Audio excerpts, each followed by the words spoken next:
في سؤال كده يعني ممكن يبان بسيط، بس هو فعلا بيطارد ناس كتير قوي لما بيخرجوا ويقفلوا الباب وراهم. هو أنا قفلت البوتاجاز؟ السؤال ده بالذات. اللحظة دي اللي الواحد بيتحول فيها فجأة من شخص هادي ماشي في طريقه لكتلة شك وقلق ماشي على رجلين. المصادر اللي بنبص فيها النهاردة بتتكلم عن الظاهرة دي، ممكن نسميها قلق ما بعد قفل البوتاجاز. بالظبط. وهو قلق منتشر بشكل لا يصدق، يعني تقريبا كلنا مرينا بيه في وقت ما. الفكرة إنه مش مجرد نسيان عادي، لا ده ساعات بيدخل الواحد في دايرة كده، دايرة شك ما بتنتهيش. فخلينا نحاول نفهم أبعاد الموضوع ده أكتر. تمام. البداية دايما زي ما المصادر بتوصف بتكون واحدة تقريبا.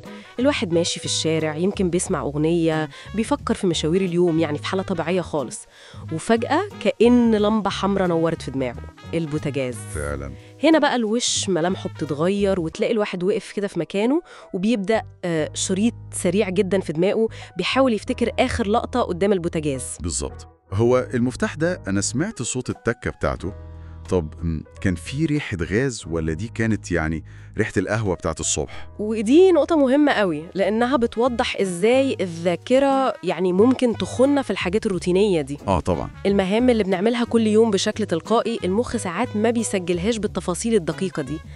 فالواحد لما بيحاول يسترجع دليل حسي زي الصوت أو الريحة، العملية بتبقى صعبة جدا وغالبا مش بيلاقي إجابة واضحة، وده بيزود القلق أكتر. ومن هنا بقى ندخل في المرحلة التانية اللي ممكن نسميها يعني تصعيد الموقف. تلاقي الواحد فجأة واقف في الشارع، عينيه طالعة لفوق على العمارات، بيدور على أي شباك طالع منه دخان في المنطقة بتاعته. يا خبر، بتحصل فعلا. أو ممكن يكلم حد قريبه، يعني لو سمحتوا ممكن تعدي بس تطمن تشوف فيه ريحة حاجة ولا لأ. مع إن فكرة إن حد يشم ريحة غاز من الشارع دي يعني مش منطقية قوي. أكيد.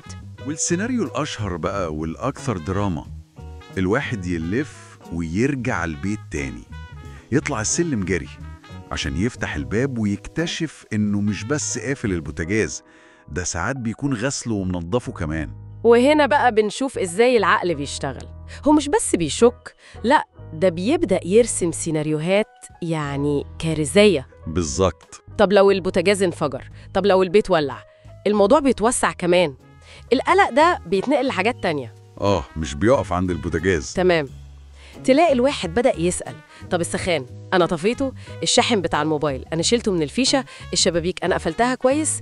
كأن العقل بيفتح تحقيق شامل، بيدور على أي خطر محتمل في البيت كله.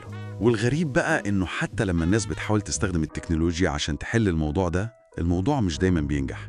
فكرة مثلا إن الواحد يركب كاميرا في المطبخ عشان يبص عليها من الموبايل، دي منتشرة دلوقتي. أيوة، بس ساعات الكاميرا دي نفسها بتفتح باب تاني للشك. تلاقي الصورة مش واضحة قوي، الزاوية مش جايبة المفتاح بالظبط، أو دي الأسوأ، النت يفصل في اللحظة اللي الواحد داخل يتأكد فيها. فعلا. فيرجع الشك تاني، هو أنا شفت صح ولا بتهيألي هو كان مقفول فعلا؟ ودي نقطة بتوضح إن القلق ده ممكن يكون أعمق، يعني مش مجرد إني محتاجة أتأكد بعيني، هي حالة جوايا، حالة قلق داخلية مش بالضرورة هتتحل بأداة خارجية زي الكاميرا. صح. ممكن التأكد ده يريح الواحد لحظياً، بس جذور القلق نفسها لسه موجودة. المهم بس إن الناس اللي بتمر بالتجربة دي تعرف إنها مش لوحدها خالص.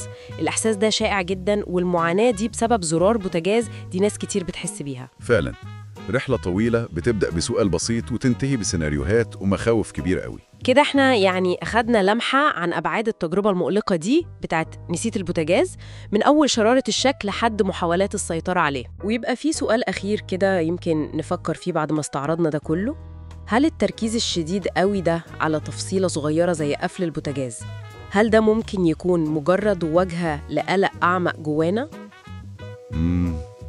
إزاي؟ يعني يمكن يكون بيعبر عن رغبتنا في الإحساس بالسيطرة، باليقين في عالم حوالينا مليان حاجات كتير بتتغير ومش متوقعة، حاجات خارجة عن إرادتنا. مجرد نقطة كده للتفكير.